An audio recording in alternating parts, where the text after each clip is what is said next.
Matty Graham here from Exponential Performance Coaching. I just want to take this quick moment to answer a question about why this person failed their VO2max test. Now the question came from Bridicus D maybe?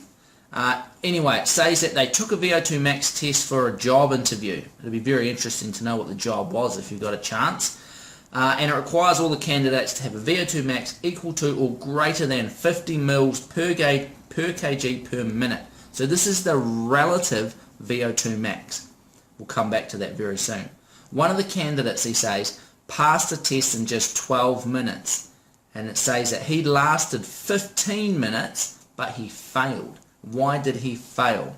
He goes on to ask about anaerobic threshold, blah, blah, blah. But anyway, this is what, without knowing any more, this is what I think is probably the case.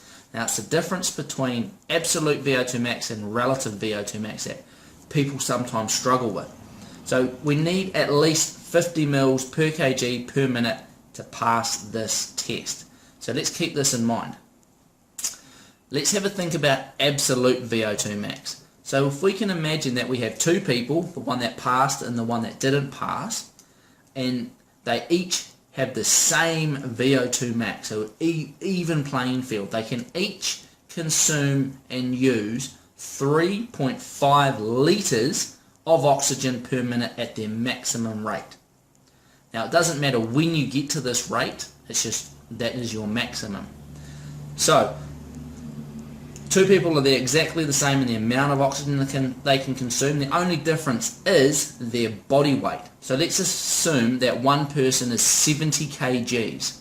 And if that person is 70 kgs, then their relative VO2 max becomes 50 milliliters of oxygen per kg of body weight per minute. That person passes.